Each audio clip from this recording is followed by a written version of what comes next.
Assalamualaikum warahmatullahi wabarakatuh. Dalam video pembelajaran kali ini kita akan membahas tentang stock floor. Jadi yang akan kita bahas kali ini adalah mendeskripsikan stok opname. Yang kedua, menjelaskan tujuan dan waktu pelaksanaan stok opname. Ketiga, menguraikan dokumen stok opname. Dan yang terakhir, menjelaskan pentingnya melakukan stok opname. Kita masuk ke slide yang pertama. Pengertian stok opname. Jadi stok opname adalah perhitungan fisik barang secara langsung untuk mengetahui kebenaran catatan dalam pembukuan.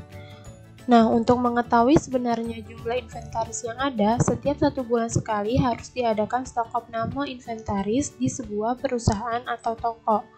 Hal ini untuk mengantisipasi terjadinya kekurangan inventaris yang menghambat operasional perusahaan atau toko. Lalu yang kedua ada tujuan stok opname.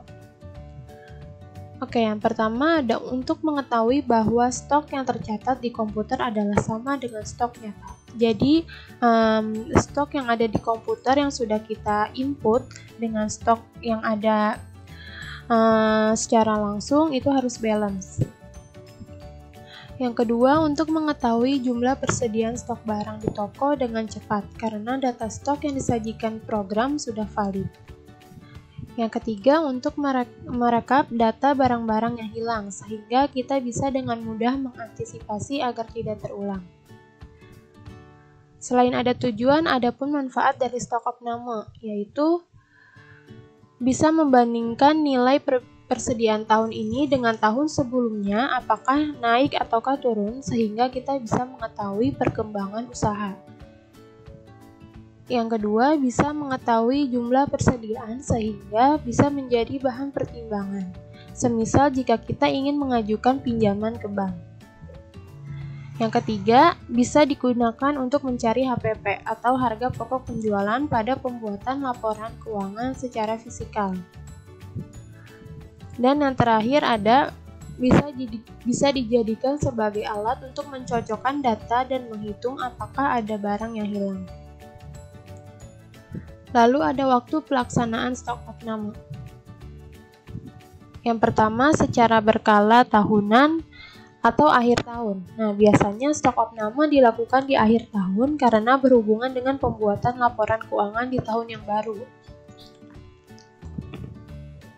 Yang kedua, stok opname juga bisa dilakukan di sela-sela hari kerja.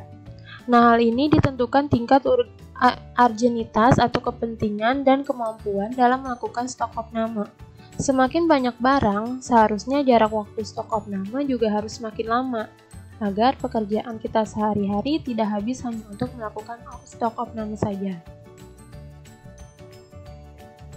Lalu yang ketiga ada secara berkala bulanan, triwulan, atau 1 semester atau setengah tahun. Yang keempat, jangan melakukan stok opname di waktu peak season atau waktu laris. Selanjutnya ada dokumen stok opname. Nah, dokumen yang dimaksud pada pembahasan kali ini adalah dokumen yang diperlukan saat perusahaan atau entitas usaha melaksanakan stok opname. Nah, dokumen tersebut diantaranya adalah yang pertama ada kartu barang atau kartu persediaan. Nah, dokumen ini memberikan informasi spesifik terkait pergerakan suatu barang sejenis. Dokumen ini diperlukan pada saat karyawan ingin melihat aktivitas suatu barang dengan mudah karena khusus menyediakan informasi tentang suatu barang tertentu. Nah, ini contohnya. Lalu yang kedua ada bukti barang masuk. Nah, bukti barang masuk adalah catatan yang berisi informasi tentang supplier mana barang berasal, harga awal dan kategori lainnya yang dimiliki suatu barang dan dapat digunakan untuk mencocokkan data pembukuan dengan barang yang ada di gudang. Nah, ini contoh bukti barang masuk. Selanjutnya ada bukti barang keluar. Bukti catatan barang keluar adalah catatan yang berisi informasi tentang tanggal, jumlah, harga, dan kemana barang persediaan tersebut berpindah tangan alias dijual. Dan ini untuk contohnya. Lalu selanjutnya ada bukti barang keluar masuk barang. Nah, dokumen ini digunakan pada saat ingin melihat data pencatatan barang yang masuk atau keluar secara lengkap dibandingkan dengan kedua dokumen sebelumnya. Nah, ini ada contohnya. Dan yang terakhir ada kartu kontak. Nah, dokumen ini merupakan dokumen yang digunakan pada saat terjadi pelaksanaan stok opname. Kartu ini akan menyediakan informasi tentang nama barang, tipe barang, lokasi barang, dan lokasi kosong untuk jumlah, jenis kemasan satuan, tanda tangan orang gudang atau non-gudang, dan auditor.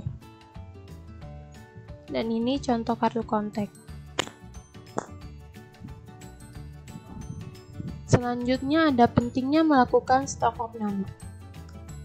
Konsep stok opname ini penting untuk dipahami, bukan hanya bagi mereka orang gudang atau logistik yang terlibat secara teknis, tetapi juga penting bagi mereka di level senior, terutama bagi divisi accounting, untuk memastikan bahwa stok di lapangan sudah sesuai dengan sistem. Bagi perusahaan yang menggunakan konsep persediaan perpetual, ada kemungkinan mereka berpikir bahwa setiap mutasi stok sudah tercatat dalam setiap transaksinya, tetapi ada beberapa kejadian yang tidak bisa terekam dalam metode perpetual ini, antara lain, yang pertama ada persediaan scrap. Nah, persediaan scrap ini adalah sisa-sisa bahan baku yang tidak bisa digunakan lagi, tetapi ada nilainya, entah itu didaur ulang atau dijual kepada pihak lain. Yang kedua ada persediaan kadaluarsa. Nah, khususnya di perusahaan-perusahaan pengolahan makanan atau minuman, termasuk di distributor dan pengecer, potensi nilai persediaan barang kadaluarsa sangat tinggi. Yang ketiga, persediaan rusak dalam penyimpanan.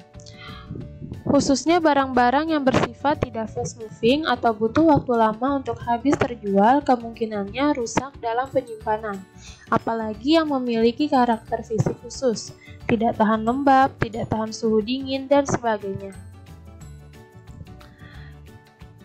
Lalu yang terakhir ada persediaan tercuri. Persediaan tercuri tidak bisa diketahui hanya dengan melihat kartu stok dan catatan dari sistem perpetual.